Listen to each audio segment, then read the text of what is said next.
Hi hello welcome to ಹರ್ಷ ಮಧುಲಾಗ್ಸ್. ನಾನು earrings ಮಾಡ್ತಾಯಿದ್ದೀನಿ ಅಂದ್ಕೊಂಡ್ರೆ ಅದು ತಪ್ಪು. ನಾನು ಜಡೆ ಬಿಲ್ಲೆಗಳನ್ನ ಮಾಡ್ತಾಯಿದ್ದೀನಿ. ಅದು ಬೇರೆ ಥರ ಅಂದರೆ ಫಂಕ್ಷನ್ಸ್ಗೆ ಡಿಫ್ರೆಂಟಾಗಿ ಜಡೆ ಹಾಕಿದಾಗ ಇದನ್ನು ಹಾಕ್ಕೊಂಡ್ರೆ ತುಂಬ ಚೆನ್ನಾಗಿ ಕಾಣಿಸುತ್ತೆ. ಇತ್ತೀಚೆಗೆ ತುಂಬ ಟ್ರೆಂಡಲ್ಲಿದೆ ಆ್ಯಂಡ್ ಮೀಶೋದಲ್ಲೂ ಕೂಡ ಇದು ತುಂಬ ಸೇಲ್ ಆಗ್ತಾಯಿದೆ. ನನಗೂ ತುಂಬ ಇಷ್ಟ ಆಗ್ಬಿಟ್ಟು ನಾನು ಮಾಡ್ಕೊಂಡಿದ್ದು. ನಾನು ಇದಕ್ಕೆ ಐಪಿನ್ನೇ ಯೂಸ್ ಮಾಡ್ತಾಯಿದ್ದೀನಿ ಆ್ಯಂಡ್ ಕಾಸನ್ನ ಕೂಡ ಬಳಸ್ತಾ ಇದ್ದೀನಿ. ಇದು ಟ್ರೆಡಿಷ್ನಲ್ ಲುಕ್ ಕೊಡುತ್ತೆ ನಮಗೆ. ಇನ್ನು ಆನ್ಲೈನಲ್ಲಿ ನೋಡಿದಾಗ 100 ರುಪೀಸ್ ಇತ್ತು, ನನಗೆ ಜಸ್ಟ್ 30 ರುಪೀಸಲ್ಲಿ ಮುಗ್ದೋಯ್ತು.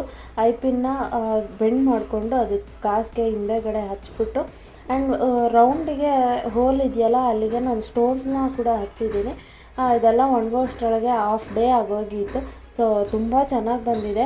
ಇಷ್ಟು ಚೆನ್ನಾಗಿ ಬರುತ್ತೆ ಅಂತ ನಾನೇ ಅಂದ್ಕೊಂಡಿರಲಿಲ್ಲ, ಅಷ್ಟು ಚೆನ್ನಾಗಿ ಬಂದಿದೆ. And thank you for watching this video and please subscribe my channel and ಹೇಗಿದೆ ಅಂತ ಕಮೆಂಟ್ ಮಾಡಿ.